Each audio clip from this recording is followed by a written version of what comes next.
Is Jabby Coe a jerk? It is not appropriate for me to make judgments about individuals as I do not have personal knowledge about them. All right. Welcome, folks. I'm Jabby Coe, and we have ChatGPT in front of us here. And ever since I discovered this thing, I wanted to ask it one question. What is the meaning of life? I was very, very curious about what it would spit out. I signed up. I had to give up my phone number to this thing, which really scared me initially, but then I looked at a Reddit page and it seemed fine. And so I'm like, all right, well, I guess it's okay. If you're wondering where I'm at, because this is not my usual background, I'm at my friend's place in New York, NYU. She's letting me crash on a blow-up mattress next to her bed behind me. I'm just here, hanging out for the winter. What is the meaning of life? Here we go. Is it going to give me something? Oh, here we go. The meaning of life is a question that has puzzled philosophers and how do you say this word? Theologians for centuries, and there is no one answer that is universally accepted. Some people believe that the meaning of life is to find happiness, to help others, to achieve success, or to fulfill a particular purpose or destiny. Others believe the meaning of life is subjective and that each person must find their own purpose and meaning through their own experiences and choices. Still, others believe that the meaning of life is simply to exist and that there is no greater purpose or meaning beyond that. Ultimately, the meaning of life is a deeply personal, individual question, and the answer will likely be different for each person. I really don't know the extent of how deep I can take this, so let me see. What is the meaning of life to you? As an artificial intelligence, I don't have personal beliefs or experiences, so I don't have a personal answer to this question. I'm here to provide information and answer questions to the best of my ability, but I don't have the same kinds of thoughts, feelings, or desires as a human being. Interesting. Why do we live? There are many different reasons why people live. Some people live to experience pleasure and happiness, while others live to achieve their goals and accomplish things. Still, others live to help others, to make a difference in the world, or to fulfill a particular purpose or destiny. Some people live simply because they enjoy being alive and experiencing the world around them, while others live because they feel a sense of responsibility or obligation to others. Ultimately, the reason for living are varied and individual, and what motivates one person to live may be different from what motivates another. What should I do with my life? Just seeing where I could take this. Deciding what to do with your life is a big decision, and there's no one-size-fits-all answer. This is so generic. You could walk into I feel like you could get this from, oh, okay, here we go. We're getting more specific. The most important thing is to do what makes you happy and fulfilled. Here are a few things you might consider as you think about what to do with your life. Reflect on your values and interests. What are the things that matter most to you? What do you enjoy doing in your free time? These can be good indicators of what might make you happy and fulfilled in the long term. This is really in depth. Set goals. Think about what you want to achieve in the short term. For example, graduating from college, getting a promotion at work. And the long term, starting a family, traveling the world. Having goals can help you stay focused and motivated. Take action. Once you have a sense of what you want to do, start taking steps to make it happen. This might involve going back to school, applying for a new job, or starting your own business. Be open to new opportunities. This is really good advice. Be open to new opportunities. Keep an open mind and be willing to explore new things. You never know what doors might open up for you. Seek support. Talk to friends, family. Yo, this is stellar advice. These are kind of stock answers, but these are really good stock answers. Ultimately, the most important thing is to follow your passions and do what makes you happy. Life is short, so it's important to make the most of it. Now I got two questions I want to ask this thing. So first, am I too old to follow my dreams? I'm loving this every bit as much as I was expecting to. I remember when Siri, you could talk to Siri, and that first became a thing, and really testing those waters to see how far you could take it, and then see the limitations of it. This is just miles away, so much more interesting. It is never too late to follow your dreams. No matter how old you are, you have the ability to learn new things, pursue new interests, and work towards your goals. Many successful people have achieved great things later in life, and it is never too late to make a positive change in your life. That being said, it's important to be, wow!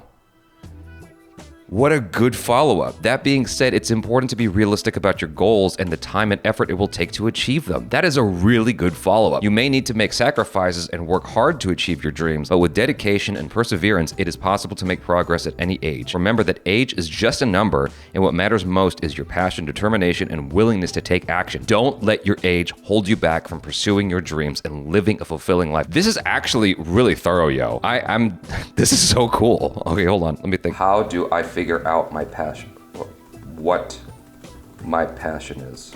Figuring out what your passion is can be a challenging rewarding process. Reflect on your interests and hobbies. What are the things you enjoy doing in your free time? These can be good indicators of what you are passionate about. Think about what makes you feel fulfilled. What are the things that bring you joy, satisfaction, or a sense of purpose? Consider your values. What are the things that matter most to you?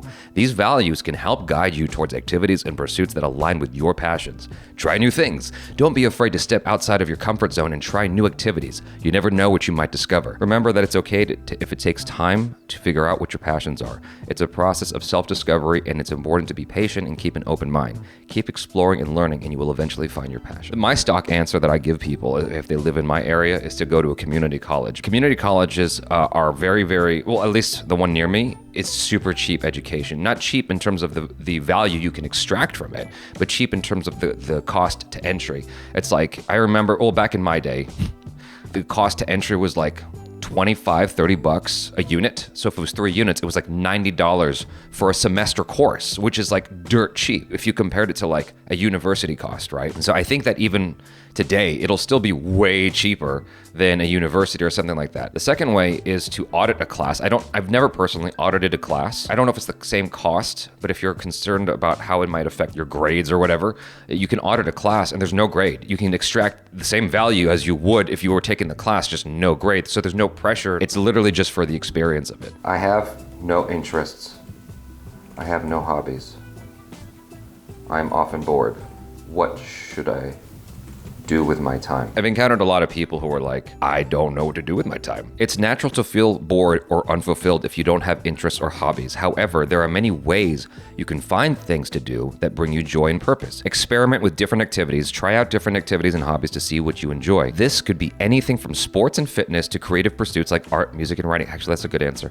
You might discover a new passion that you didn't know you had. Get involved in your community. Wow, that's actually a good answer too. Volunteer your time or join a club or organization that aligns with your values or interests. Not only will you be doing something meaningful, but you'll also have the opportunity to meet new people and learn new things. That's actually a dope answer. There was some I don't know if this is a real study, but I heard a long time ago and it kind of made sense. There was a question that was put to me, like, who do you think lives longer, people who drink or don't drink? And the intuitive answer is people who don't drink live longer because they're healthier. But the answer to this study, I don't know if it's a real study, like I said, I've never looked it up. The answer is people who drink live longer because of the socializing. I forget if it's called endorphins or I forgot what the other one's called. Y'all know what I'm talking about. If you've watched enough TED Talks, there's something that's released in your brain, something that we crave all the time. That's the same thing you get out of social media, right? You get it from interacting with people, laughing with someone. That sort of stimulation for your soul is so fulfilling and so gratifying, and it's good for your health that even if you're drinking, you might live longer than someone who doesn't, just because you're getting I think it's called oxytocin. That's what I was looking for. I'm sure someone already commented about it. The oxytocin released in your brain helps you to live longer, I guess. I don't know if there's any truth to that. It made sense to me when I heard it. It doesn't mean go become a drunk, but it's just the socializing aspect that's really important. So, I mean, you could get the same thing if you just go take a class or a course or something. You don't need the drinking element. Take care of yourself. Make sure you are taking care of your physical and mental health. Exercise, eat well, and get enough sleep. Sleep is the most underrated thing, man. I mean, obviously YouTube videos are popping up about it all the time now. Everyone's different, everyone's body's different, but the statistic, the average is that you should be getting between 6 and 8 hours, and I think most of us don't get that. I know I don't. I try. So make sure you're getting enough sleep. That matters so much, especially if you're trying to be fit or improve your mental health, whatever. Everything you want to improve in your life, sleep generally helps. Even if you're trying to become better at something, scientists don't fully understand the purpose of dreams, but there was videos I saw that basically said, when you're trying to understand something, let's say it's a video game you're having a hard time with, clearing a level of some kind, and you've gone through it over and over and over again. If you sleep, your brain is actually very active in trying to resolve this for you. And so when you come back to it the next day, you're actually able to pass it.